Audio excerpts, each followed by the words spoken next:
co-host, that would be nice. Will And do. I have Yeah, a little that's a bit more good idea. control. Yeah. Yeah. Oh, You now have full control, Katrin. Thank you so much for coming and sure. chatting with us today. I'm really excited to introduce you to our fellows. We have a really good group of young practitioners and professionals who are really looking forward to learn about mission-based banking and the future of finance.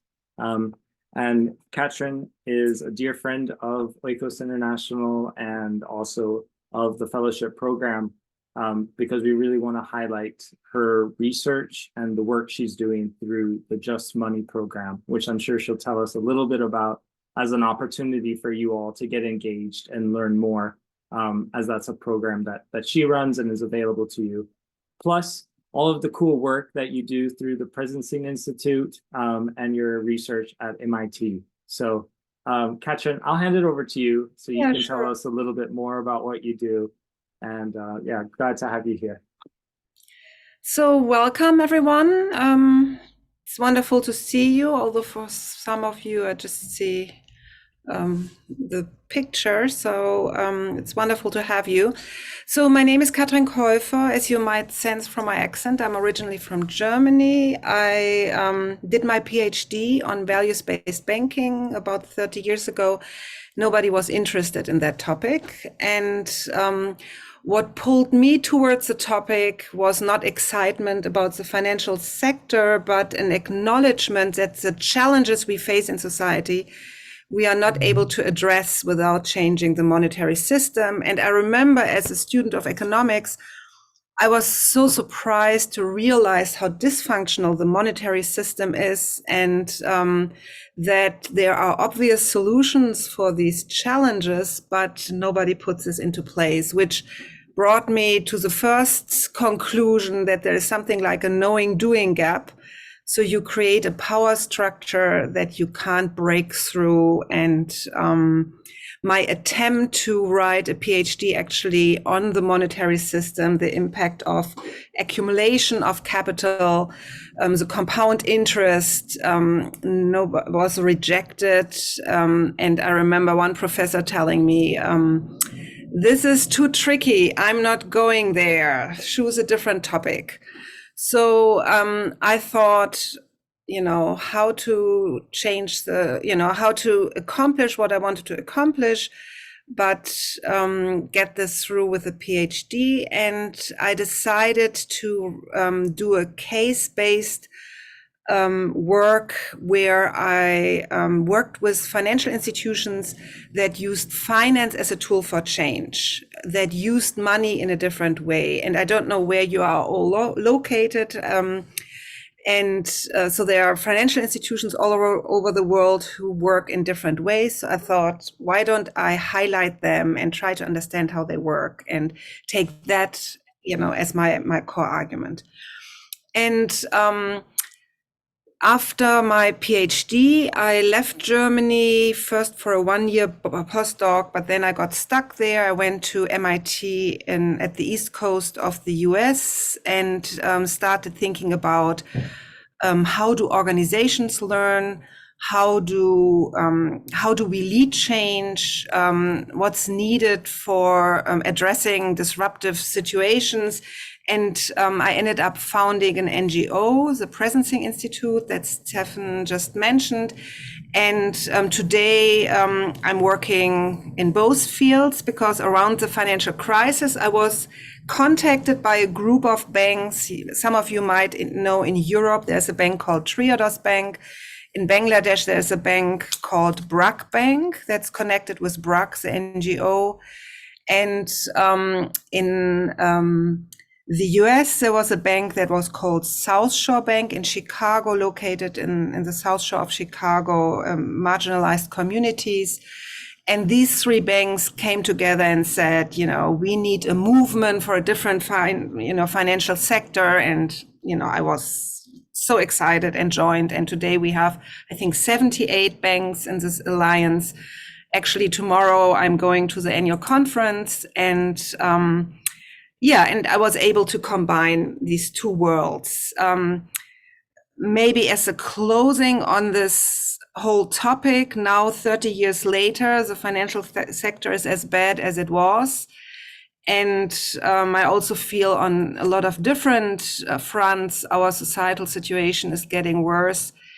And my personal conclusion, how to not fall into holes of depression in these situations is that you cannot change the financial sector from a power perspective, but you really need to change it from a culture perspective. I attended once a conference that had Obama as a keynote speaker. That was after he left office. And the speech didn't leave a lot of resonance with me, but there was one sentence that really woke me up. So this was the guy who had been in one of the most powerful roles in the world for 8 years. And he said, politicians don't lead, they follow. Politicians don't lead, they follow. And then the question is, who are they following? So I think what's happening today in a lot of parts of the world is really an attempt to shut down civil society and this $1 trillion industry called social media that's creating all these divides and destroying our democratic discourse are part of that. And a very important question for me is, what does civil society, what does movement building look like? And because I deeply believe even changing something as big as the financial sector requires that. So that's what we are doing with the Global Alliance for Banking on Values. And I'll just want to share a few observations from my, now 15 years of work with the Global Alliance and with these innovators. So thanks, Stephen, for putting this in. So the first thing I would like to share is a quote that I think summarizes what I just said a little bit. So Tamara Roman used to be the CEO of the biggest credit union in the US, in Canada. And she really, and a lot of credit unions start values-based and then they lose their connection to the purpose. And then she actually was able to reconnect her credit union to the purpose. And I think this really summarizes the strengths and the potential of finance. The allocation of capital is one of the strongest determinants of the future society that we want to create. Who gets a loan, who doesn't, who gets equity, who doesn't, really determines the kind of future we are creating. So she basically said that every financial decision writes the story of our future. So every financial decision writes a story. So whether it's, the bank you bank with, the decision who gets a loan is absolutely essential and powerful. So the financial sector has this amazing ability to pretend that finance is very difficult to understand, it's very complex, and we need to stay out of it. And I think the first step in finance is really financial literacy and making it accessible. So one of the CFOs I worked with said, I have a simple rule. If I don't understand it, I don't invest in it.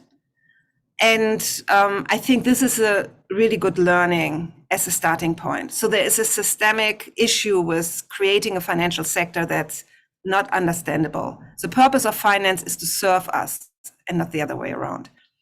So coming now to the point of sharing some observations from my work. So the first one probably resonates with a lot of you. This idea of impact and finance is now moving from the margins to the mainstream. So when I started on this topic, even before the financial crisis of 07, 08, nobody would really take this topic seriously. Today, I don't think you can walk into any mainstream bank and not have a green product. The issue is that most of this is simply greenwashing. And I don't know how closely you're following this. There was a raid of the Deutsche Bank last summer in Frankfurt about greenwashing, and a high percentage of the so-called climate investments are actually not producing any positive impact. So that's a big issue. But talking about paradigm shift, 10, 15 years ago, this would have been a no-no, and now it's in everybody's mouth. And even when you talk about climate negotiations, etc., finance is now included. So something positive has happened. The second observation connects with this thought that I had earlier, so there is this veil around finance, and finance is complicated and difficult to understand. So finance and banks have a very unique role in the economy, and that makes them so powerful. And that's the reason why we bail them out. And I think you're all aware of that. I don't have to say a lot about that. But sometimes what's ignored when we think about that is to look or to double click a little bit on the product, money. And there are obviously libraries, endless PhDs on that topic. I just want to pull out 3 characteristics of money that I think are important to remember. So one is, money is nothing that grows on trees. That's natural. So it's a social contract. We humans invented that, and it's a pretty strong invention. If we don't believe in money, money loses its value. And that's why everybody panics when there is a bank crisis, because it's just a make-believe thing, which I find very astonishing, given that we pretend our economic system is so rational and optimized, and the smartest folks go in there. And then we see, hey, the most important element in this whole economic system is a make-believe. It's a social contract. So, we could talk about that forever, especially but I'll stop here. So why is money so problematic? Because it translates a value into a price. What does that mean?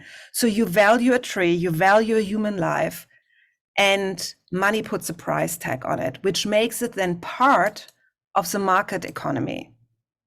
So this is a miracle, the miracle ability of money, and it's a problem. And the last characteristic that I would like to make you put into the space here is, money is actually too efficient for the real economy. It's actually too efficient for humans, because money is so fast and so it's basically the joker in the game, and we are just running behind it. And because of these 3, and I can talk more about that, we have a Q&A later, because of these 3 characteristics, there've always been attempts to balance the monetary system. If you think this is new, finding regulations, or since we've had money, humans try to kind of control this beast, that came out of the box, and now we are trying to deal with it. Just to give you a 1-minute historic review. So, for example, every monotheistic religion, Islam, Judaism, Christianity, they all have restrictions on finance and interest taking, interest giving, in already, it's already in their books. Ideas around self-help, lending circles, credit unions, community banking, black banking, CDFIs. There are tons of initiatives that early on, over 150 years ago, already started or were attempts to control this. But then something happened, and that happened in the last 50, 60 years, that and that makes me very optimistic. And sometimes it's important to take a little bit of a bigger picture. So we had in the 70s, 80s, a bottom-up movement, microfinance, etc. You're all aware of that. With all its ups and downs, there are good and bad examples, and there's amazing work there. And SRI, the social responsible investment and divestment movement that came out of the fight against the apartheid system in South Africa and was very influential in helping to trend that. So and then in the 90s, something else happened. The topic reached academia, and John Elkington, who wrote a book, People, Planet, Profit. You're probably all aware of these 3 Ps that you find in a lot of businesses. About 5-6 years ago, John Elkington wrote an article saying he's very disappointed in how this concept has been used. It hasn't transformed businesses really. So his idea was, if we just get the reporting right, if we report on the impact on people, planet, and not just only on profit, if we just get the balance sheet right, that will transform businesses, but it didn't. But still, it's a really important concept that had an impact on businesses. But then in the beginning of the 2000s, we had the ESG that are still very present. That was an initiative launched by the UN. And the core idea was, so they commissioned papers that proved if a business takes environmental social governance principles into account, then the risk is much lower, the business is more successful. And that launched this whole ESG, which is then a top-down change initiative. And then the impact investment movement that you probably all know, and that's very dominant today, was launched actually by the Rockefeller. It already existed before, but in 2007, Rockefeller Foundation had this huge conference and launched this. And the biggest issue here is how to understand impact. I'll say a few more words about that later. And then finally, where are we today? So as I mentioned before, this idea that business should not be a black box, but we need to understand. So I call this sometimes the end of the neutrality paradigm, is very present in mainstream banking, but we see tons of greenwashing. I would say up to 80% of green products are actually greenwashing. And we have a measurement challenge. You see in the climate discussion that finance is now a big topic. And at least in the US, you see a huge backlash. So we have now legislation in 15 states in the US that does not, or that basically hinders banks to go into green investment. Two more observations, and then we go into small groups. Observation number 4, finance is too efficient, which has to do with money is too efficient. That means even if you have a credit union, you have a community bank,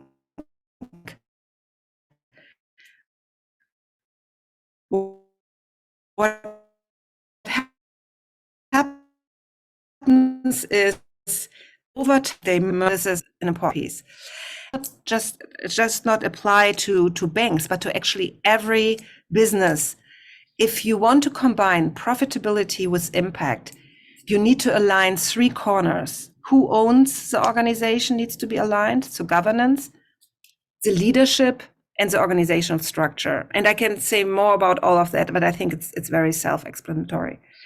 And then the last point I want to make is that there is now a whole movement of financial innovators out there that create new practices that we can really learn from. And I'll just describe a few of them.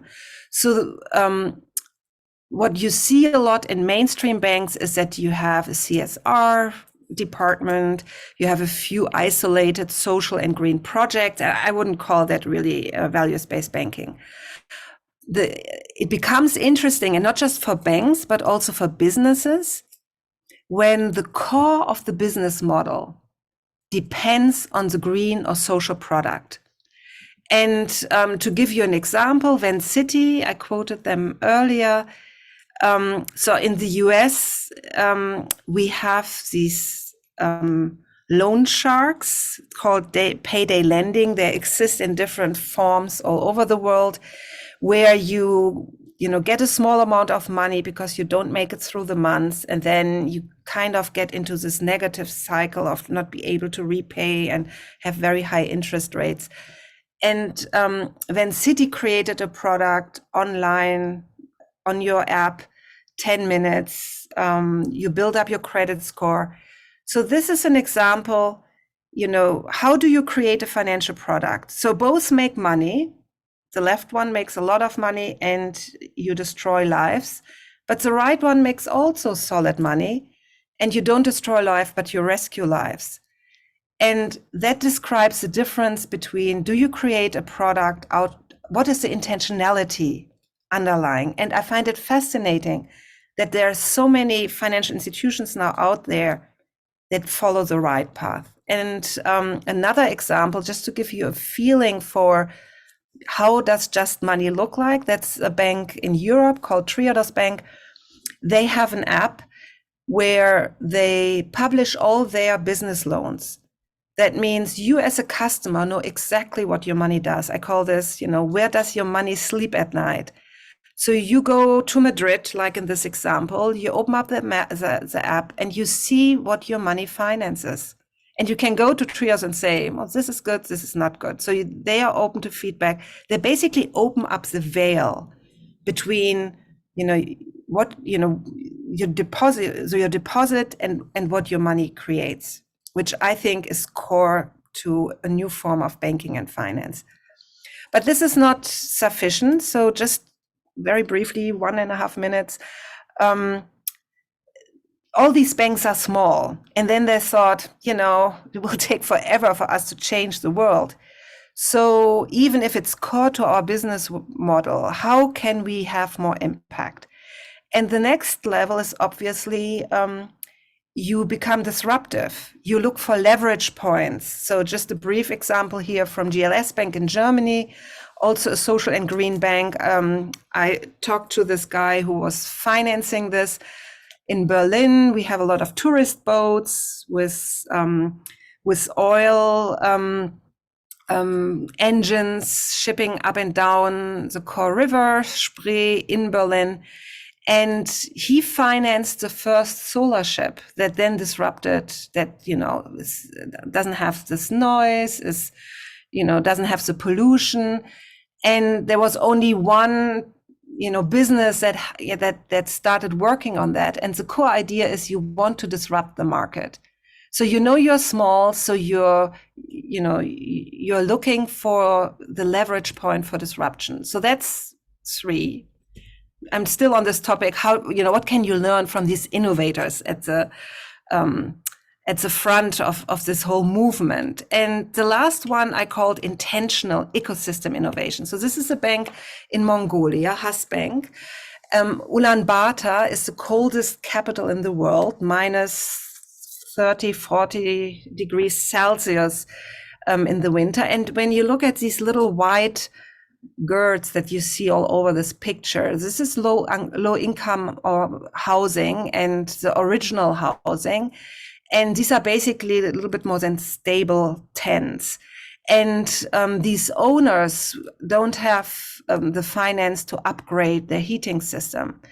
So a loan wouldn't work here because they wouldn't be able to finance that. So what Has Bank did was to create, and that's why I call it ecosystem intervention. They not just came in unilateral, you are the client, I give you a loan. They said the missing point here is a collaboration. So the ecosystem, the eco consumer loan is their product, but then they worked with businesses that would upgrade these girds. And then they worked with a nonprofit, a Clean Air Fund of Mongolia.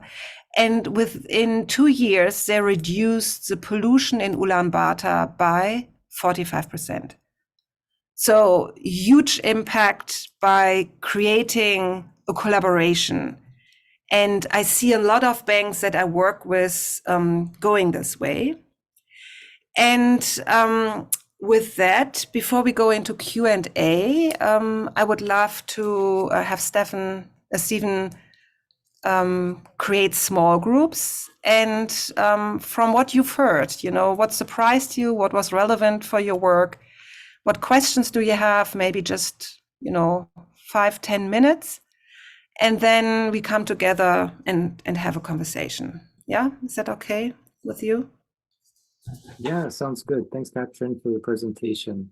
I'm going to set those up, and maybe we can post the questions in the chat, Katrin. I don't know if you have a copy of them. Yeah, That would be great. And we can spend 10 minutes on breakout rooms. So this is a chance for you to network with each other and share a little bit about yourselves. But please spend the time to discuss the questions with each other. I'll broadcast in the questions. Perfect. Thank you so much, Katrin. All right, I'm going to open them up. We'll meet back in about 10 minutes.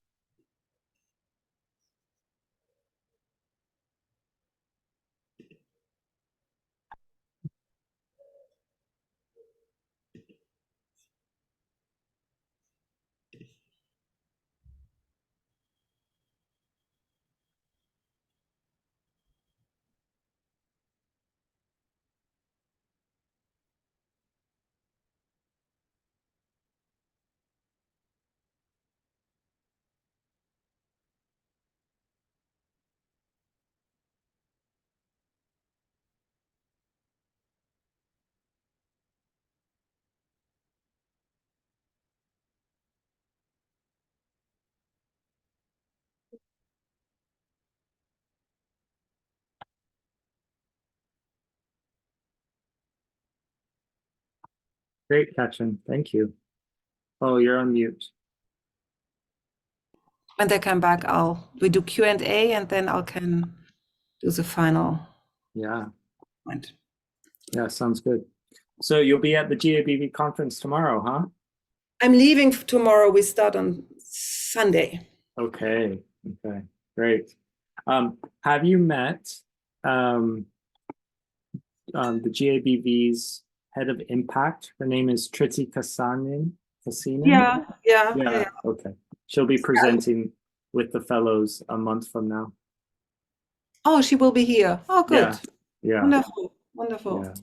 Yeah. So we're going to have her come in and talk about impact measurement and ways that the GABV is working with partner banks to accelerate impact. Perfect. Yeah. And then that same week, we'll also have Kai Lochler come and speak about the Institute for Social Banking. So they get a lot of money and finance points. That's good. Wonderful. I like that. Yes, they do. I quickly run to the restroom. So cool. I'm back at 40. Is that okay? That's perfect. That's perfect. Okay. Just see you then. Sure, no problem. Hey, Stephen. Is it possible to put me in another breakout room because both Karen and Wina told me they were not able to chat? Oh no. Well, why don't you stay right here and maybe Adwa and I can chat. Yeah, of course. Hi, Adwa. Are you available? Hi, Stephen. Yeah, the person who was in the room with me wasn't responsive, and since I had joined late and was sort of in and out, I was just gonna say hi to you on my way out. But yeah, I can hang here in the room for a little bit. I apologize. I only got to hear bits, but I saw the chat was very lively in response to the presentation, which is fantastic. Yeah. And Adwa, you can meet Lorianne. Lorianne is a fellow. Lorianne Adwa is one of our board members and runs the Turner Mint program. And maybe Lorianne can share a little bit about what she found fascinating from Katrin's conversation. Nice to meet you, Adwa. It's interesting. I guess it's interesting because when Katrin talked about the concept of money being completely man-made, it is something that I found really interesting. Of course, I know that, but it's something that I guess you tend to forget a lot because it feels like obviously the world runs with money and another money power, but it's really interesting to kind of go back to the basis and remind yourself, yeah, this is a totally man-made concept. And I also really like, you know, the chart. I actually screenshot it, and I'm sure you will be able to share the presentation with us with the how it started and then how it evolved in the 70s, 80s, 90s, and then early 2000s. So that was really interesting, obviously, for me, who might have less knowledge than other people, to have like this background. So that was also super interesting. Yeah. I love that. I'll say I often daydream about going back to the trade and barter system. So I'm constantly thinking about how money is just a piece of paper that we've assigned a value, especially with inflation the way it is. So I love that that stood out to you. There's a quote that I heard earlier today in a completely different workshop. Let's see if I can find it. Says nothing about finance is dictated by the laws of physics. We made this expletive up. We can make better expletive up.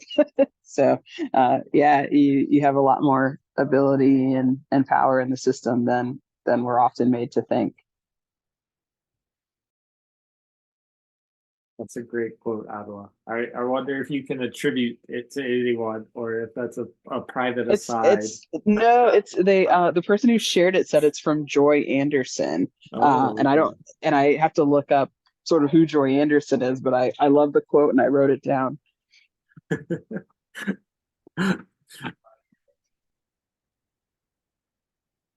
I'm looking to see if I see it. Yeah. Yeah, nothing about finance is dictated by the laws of physics.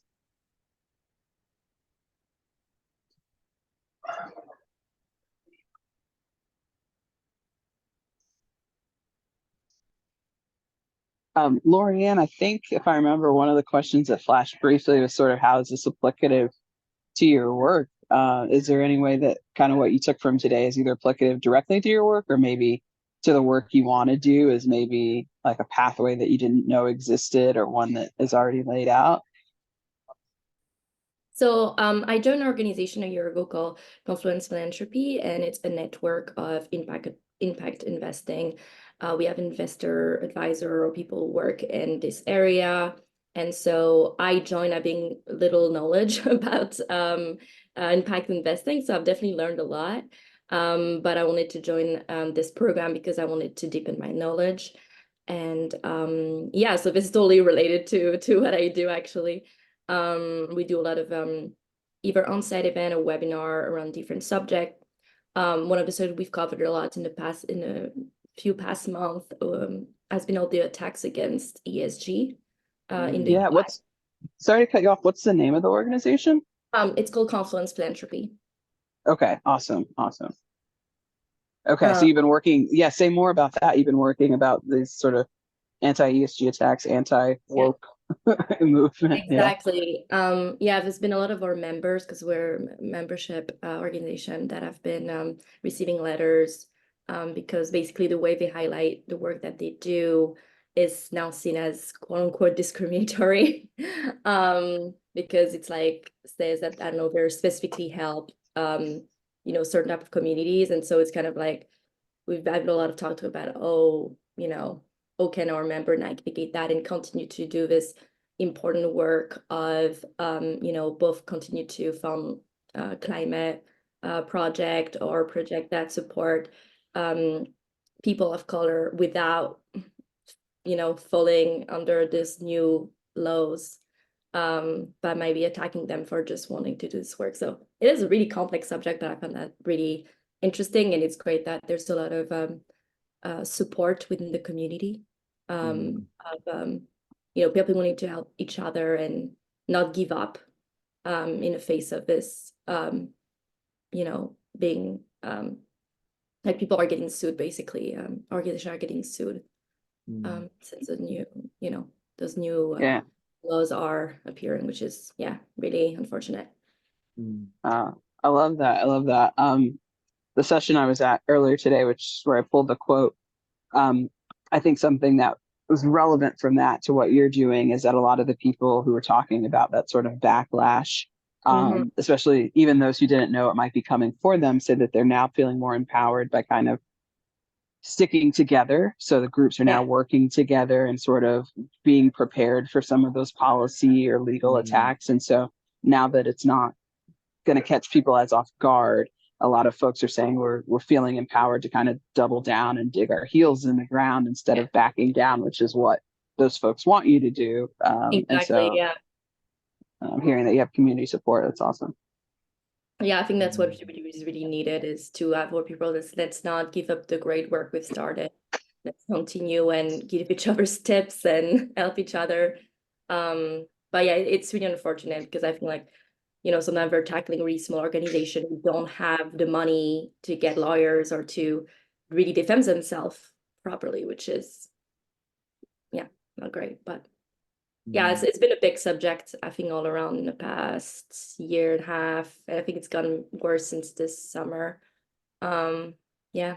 And it looks like court cases may go all the way up to the Supreme Court now to help decide one way or the other where this ESG backlash ends up going. Hi, Katrin, welcome back. We had a few people join our main room. Not everybody had. So yeah, go on. Ignore me. I'll come in when you're done. No worries. It's finishing up now, and we just have last 30 seconds. So, Adwa and Lorianne, I'm glad you could meet each other in the call. Yeah, it's wonderful. Nice to meet you too, Lorianne. Super nice meeting you. Hi, Diane. Welcome. I'm glad you could be calling in from so early in the morning. Yeah, I was supposed to attend the first one at 1 a.m., but like I think I did not wake up with my alarm. Diane, you can meet Adwa, who's one of our board members, and Diane is our Philippines member. So she's calling. I figured when you said morning, I was like, is it Singapore or where in the world? That's fantastic. Nice to meet you. Great to meet you too. Great. Okay. Everyone should be coming back from the breakout rooms now. I hope you had a good chance to chat with each other. And yeah, we'll hand it over to Katrin. It looks like the timer just had an extra 30 seconds, Katrin, so we'll just give them 15 seconds to come in now. We should be all set. Hi, Will. Hi, Katya. Glad you could chat. Welcome, Sanhita. I hope you enjoyed the conversation. Great. Okay, I think we're all back now, Katrin. Perfect. So we wanted to give you a few minutes to, share any reflection. There were already some in the chat. I can refer to them, or, maybe you just share a little bit from your small group conversations. Just jump in. And that's the participatory part now. I think we had a very interesting discussion around the findings that you showed us and how you phrased a lot of the things that you have observed over the years. And Kajal is a master's in economics, traditional economics, and she kind of commented that it was always like finance was always given so much value that's actually acknowledging that there may be flaws because it's fully man-made was pretty interesting, and how it was relevant to all of our works, because she did a thesis in renewable finance, and even working for not-for-profits in my sector, the whole acknowledgement of how finance can be flawed and it's too efficient for a value-based society was pretty interesting. And she then came up with a very interesting question that she has posted in the chat.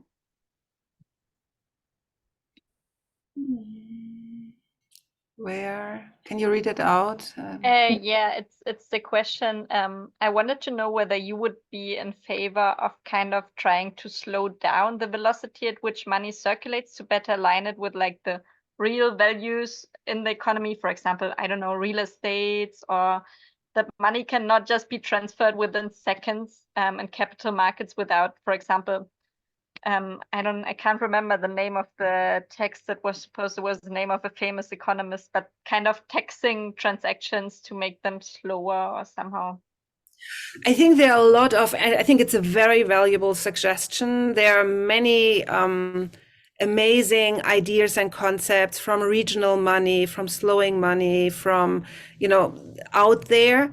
The issue is a power dynamic. And I think that's where I got stuck after years of studying this. I always said, oh, this makes sense. Yeah, this is really, perfect, but how to put this into practice, it's, and especially here in the US, basically finance and money is buying up the democracy. And so for me, the question is, what's our theory of change here, and I think the answers and the solutions are really rational and make sense, but politically very difficult to put into practice.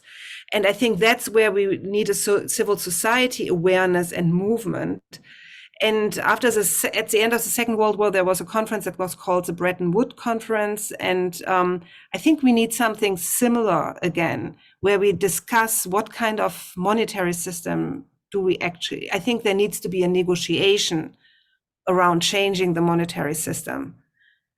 But I think these attempts are super valuable and super right on, slowing money. I mean, there are even ideas of, I don't want to go into all these details, but there are a lot of very practical ideas. But the question is how to put them into political reality. So, because you destroy a power situation. Yeah. Who go next? Yeah. That Vicky Stein from Boston, and I put a note in the chat, and then I probably talked too much in our breakout group, but I have a perennial problem with my husband, who's just written a book on financialization and how do we change the capitalist system. On the other hand, I witnessed here in the US in the 90s, you referenced the South Shore Bank, which was started by 4 individuals on the south side of Chicago and really transformed and created an industry in this country called community development financial institutions. Not a great name, needs to be rebranded, but we're mighty and we're powerful, and we proved it. Like the ships at Dunkirk, when the crisis hit, my industry. Marisa, why did you put pens in your mouth? Sorry? I think someone was correcting that child. So. Oh, okay. Sorry, yeah, apologize. At any rate, during the PPP, the Paycheck Protection Program, during the pandemic, the industry, and some of them include banks who are members of the Global Alliance for Values Banking. Some of them are credit unions. Some of them are nonprofit loan funds. So my question to you is really, you're thinking at a global level. I get it. I get accused at the dinner table of being too micro. But to your point, to make the kinds of political changes, I know I've spent time in Washington, is huge. And I guess I'm intrigued and encouraged by what 1,500 institutions across this country have been able to do. And we have our own agency within the Department of Treasury. It's not perfect, absolutely. We have a caucus in the US Senate with, I'm going to guess, about 20, 24 members, both Republican and Democratic.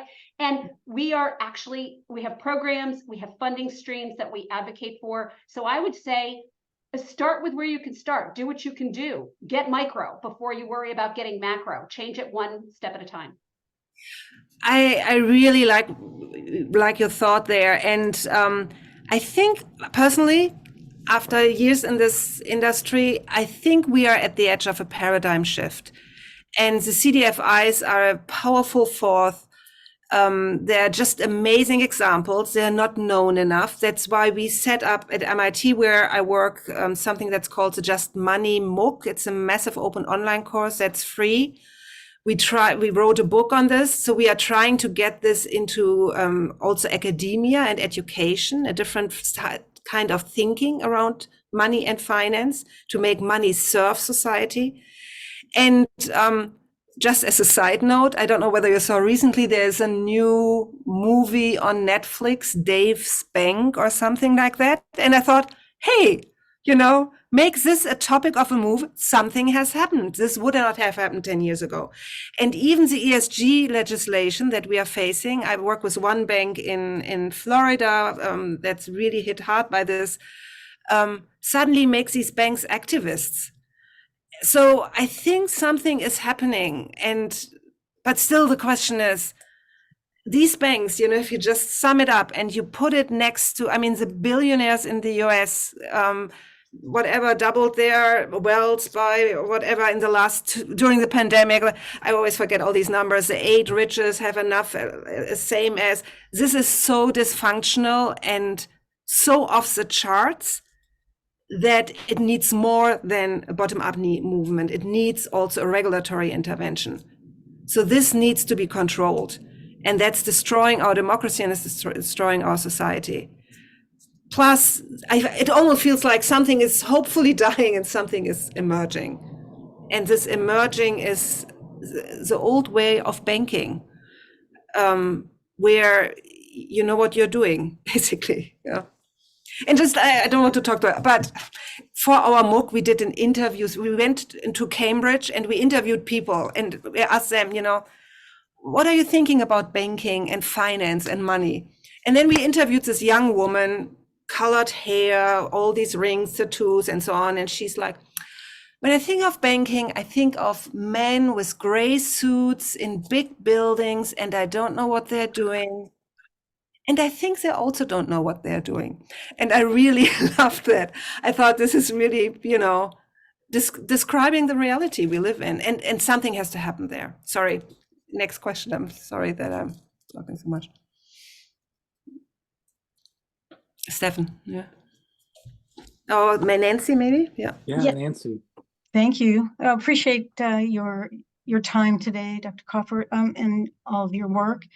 I think this is not a regulatory response that I've been thinking about, but as I'm a financial advisor in a traditional kind of financial advisory firm, and I use ESG investments with clients that I can kind of poke around and figure out that that's what they're interested in.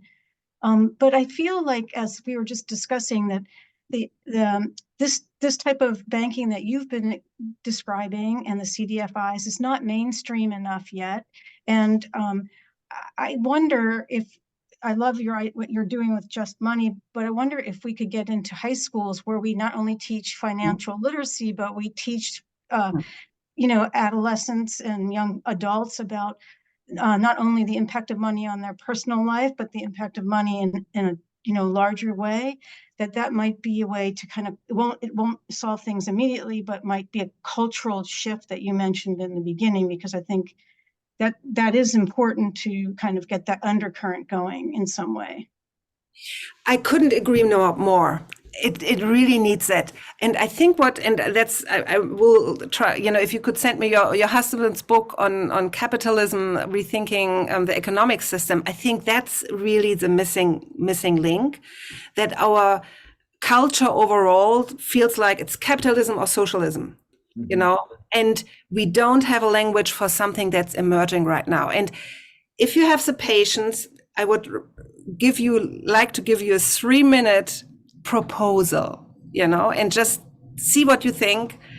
And just for, because I think if we don't find language for this emerging new form of economics that we see everywhere, we are not able to shift, to communicate about it, to discuss this.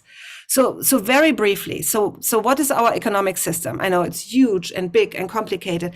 At the end of the day, economics means I do something for someone else.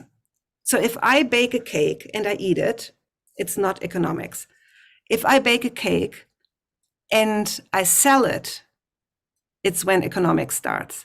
So in its core, economics means I do something for someone else. And what happens then is that we have a huge coordination issue. So how do I find the person who wants the table that I built or the cake that I made? And we have 3 answers for that right now, for this problem. So the first one is very well known. It's top-down hierarchy. So it's basically what socialist countries do. 5-year plan, some rules. Our market system needs regulation. We need laws. It's the basics, and these build on each other, obviously. So that's answer number one. Yeah, we have a controlled system that solves this answer. The second one, we all know, free market, industrialization, big negative. So the negative impact of number one is the closer you are to the one who sets the rules, the richer you are. Russia. Number two is huge negative externality, nature, social issues. We all know that. Number three are the social markets, the dominant form, especially in some European countries, where you have then NGOs, labor coming up, and it's a negotiation, So the free market wants this, and then labor comes and says, no child labor, 40-hour week, da. And I think what happens today is a fourth thing is emerging. And I see this in so many businesses and in banks that I work with. So you say, hey, I want profit, but I don't want to destroy the planet. So you combine this. And what happens there is that it's no longer something, an external shift, it's an inner shift. So I, as a leader, say, I want profit, but if it's top profit and the world is destroyed, no. But if it's profit and the world is okay, yeah. So it's this human ability to change the intentionality with which we take our decisions. And we don't have a name for that. So we call it from ego to ecosystem awareness. Not sure it's a good name, but I think it describes what's happening. And we don't know how to talk about that yet. It's like, oh, is this a feel-good thing? No, it's a rational thing. Who wants to get up in the morning and say, hey, let's destroy this whole thing. Let's make people suffer. Nobody wants that. But we don't have a language to talk about it. And the biggest issue that I see there is everything above is quantifiable. But this is so if you are in impact, ESG, solar energy, yes, but solar on an open meadow, is this still acceptable, or it's only on built environment? You suddenly have this qualitative discussion around, and your knowledge change, your understanding about renewables, about social impact changes. It's no longer perfect. So number two, free market is one number. Maximize, you have 7% profit. You know it. In 4, you try and you're never perfect. And I think this new type of economics is now emerging. And I don't know why I raised my own hand. And we don't know how to talk about that. It's a new paradigm. It's a new way of being in the world and of being an economic player. And I think that's why I'm very excited, Victoria, that you're saying your husband wrote a book on this. I think we need this discussion. It's no longer socialism against capitalism. It's a different discussion that we need. And I don't know whether there are any comments or thoughts. Katrin, I think we could definitely have some more thoughts from the audience. Maybe to wrap up, also, Juliet Rogers, our fellow coming in from Sierra Leone, shared 2 questions in the chat that I'll paraphrase. But one was around how can entrepreneurs and the people in our fellowship even get to incorporate Just Money into their work.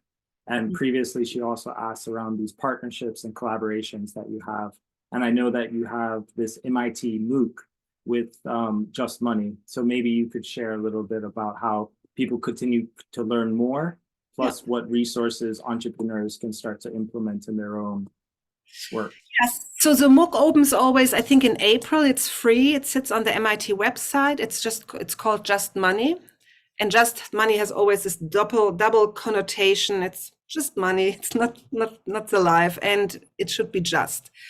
And then the Global Alliance for Banking on Values, it's just gabv.org. And it's a global network. And we also wrote a book on Just Money to summarize what's in the MOOC. And it's very accessible, very readable. The idea was to make this available to a broad audience. And yeah, so I think these are some resources, and I think what we need are conversations on this, and being aware of what does our money do at night. May I also add maybe conversations in business schools? Like that's where it really needs to occur. Yeah. Right. Yeah. That's why we did all of this, but it's not easy because especially with academia, you're destroying someone's life's perspective and all the papers and books that came with it. So we are working on it. The book is called Just Money, Mission-Driven Finance and Banks and the Future of Finance. It's at MIT Press. Yeah. All right. Thank you so much for having me, and good luck with this fellowship program. It sounds wonderful, and yeah, looking forward to next interactions. Thank you very much, Katrin. Really appreciate your time sharing here. I know it was quite informative based on the interaction in the chat and the smiling faces that I can see from everyone. Let's give a round of applause, and I hope you can connect with Katrin in the future and definitely check out the Just Money training program. All right, have a good night, everyone. Enjoy your time together. Your networking is very important. One can't do this alone. Take good care. Bye-bye. Bye-bye. Bye, everyone. Good evening.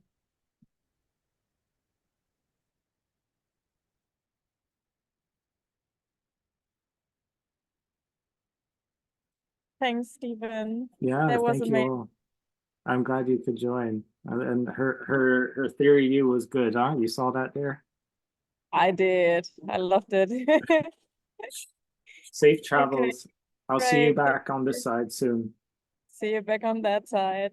Bye. Bye. Thank you, Juliet, for your question. It was a really good one.